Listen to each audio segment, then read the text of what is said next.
Let's see about GSM, that is Global System for Mobile Communication. This GSM is the most successful digital mobile communication system in the world today. It is used by over 800 million people in more than 190 countries. This GSM permits the integration of both the voice and data services and the interworking with existing networks. These services make the network interesting for the customers. This GSM has defined three different categories of services. They are bearer service, teleservice, and supplementary service. First, let's see about bearer service. The GSM specifies different mechanisms for data transmission. The original GSM allowing the data rates up to 9600 bits per second for non-voice services. The bearer services permit transparent and non-transparent, synchronous or asynchronous data transmission. The transparent bearer services only use the function of a physical layer, that is the layer 1, to transmit the data. These services don't try to recover the lost data in case of, for example, shadowing or interruptions due to handover. The non-transparent bearer services use the protocols of the layer 2, that is the second and the third layer, to implement the error correction and flow control. These services use the transparent bearer services, adding a radio link protocol, that is RLP. This protocol comprises the mechanisms of high level data link control, that is HDLC, and special selective reject mechanisms to trigger the retransmission of erroneous data. Now let's see about teleservices. This GSM mainly focuses on the voice oriented teleservices. These comprise encrypted voice transmission, message services, and basic data communication with the terminals known as PSTN or ISDN. The primary goal of this GSM was to provide the high quality digital voice transmission. Special codecs are used, that is codecs may be coder or decoder, are used for voice transmission, while other codecs are used for the transmission of analog data for the communication with the traditional computer modems used in example the fax machines. And another service offered by the GSM is the emergency numbers, as example 100, 108, 101. These are the emergency numbers, and this service is mandatory for all the providers and are free of charge. As we know, these numbers are free of charge. This connection also has the highest priority, possibly preempting all the other connections, and will automatically be set up with the closest emergency center. A useful service for very simple message transfer is the short message service. We simply call it as SMS, which offers a transmission of messages around 160 characters. Sending and receiving of SMS is possible it is also possible during the voice and the data transfer also. So it can be used for serious applications such as displaying the road conditions, email headers or stock codes. So but it also used for transferring the logos, ringtones, horoscope and letters. The successor of this SMS, that is the next enhancement of this SMS, is the enhanced message service, that is EMS, which offers larger size message size and formatted text and the transmission of animated pictures, small images and ringtones in a standardized way. But with this MMS, EMS was hardly used.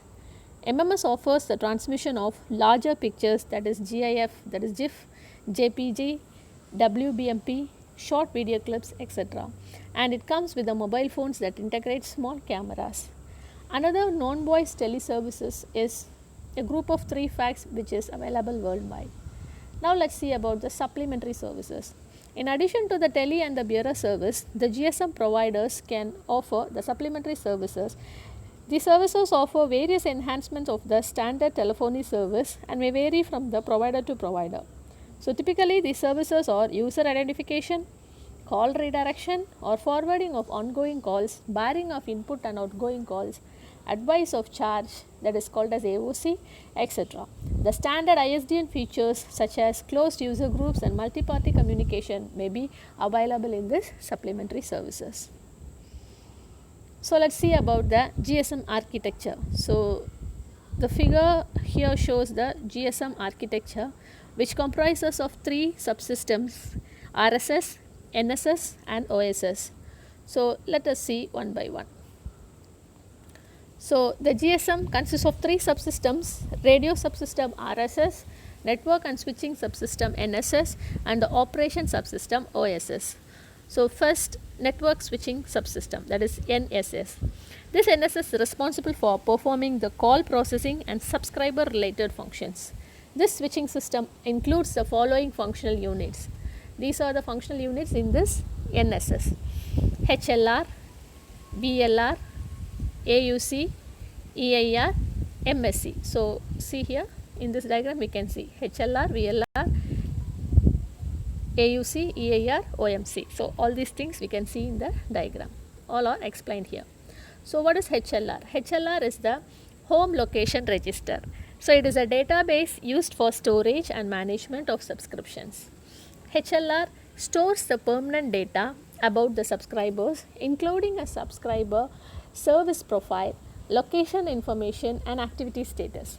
When an individual buys a subscription from the PCS provider, maintains the temporary information about the subscribers that is needed by the MSC in order to service visiting subscribers.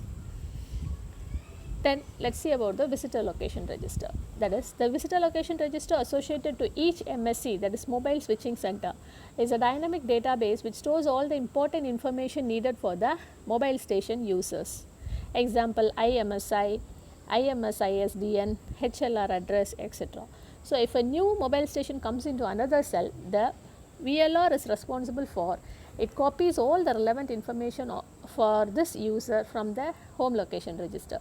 This hierarchy of the VLR and HLR avoids the frequent home location register updates and long distance signaling of the user information.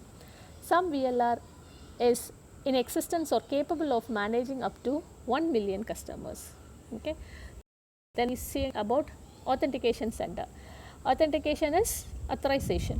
So a unit called the authentication or AUC provides the authentication and encryption parameters that verify the user's identity and ensure the confidentiality of each call.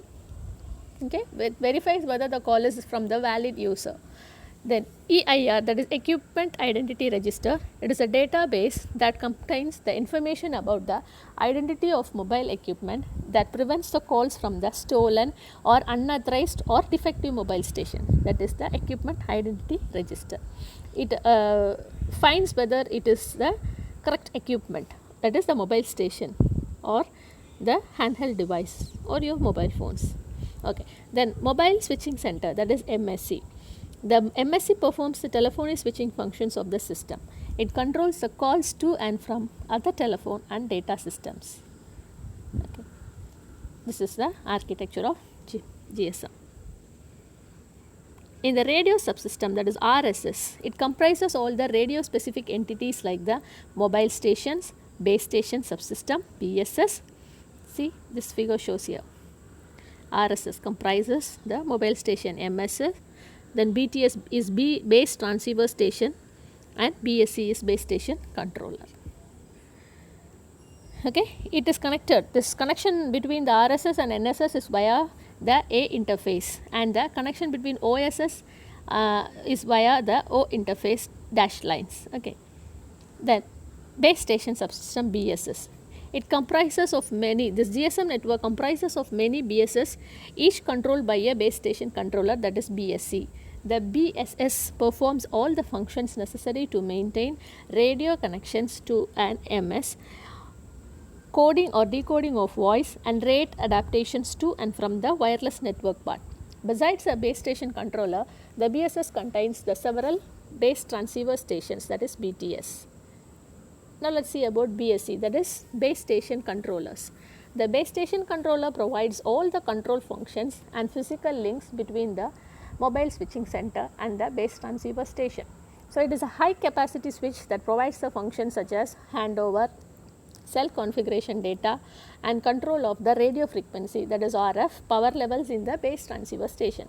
A number of BSCs are served by an MSC. Then about base transceiver station, that is BTS. This BTS handles the radio interface to the mobile station. So base transceiver station can form a radio cell or using sectorized antennas. several, and it is connected to the MS, that is mobile station, via the interface, and to the base station controller via the ABS interface. The interface contains all the mechanisms that is necessary for the wireless transmissions. Okay, the base transceiver station is the radio equipment which contains the transceivers and antennas which is needed for the service in each cell in the network. A group of base transceiver stations are controlled by the base station controller. All the BTS are connected through base station controller. Then in the case of operation and subsystem, that is OSS, it is connected to all the equipment in the switching system and to the base station controller. Implementation of this OMC is called as operation and support system.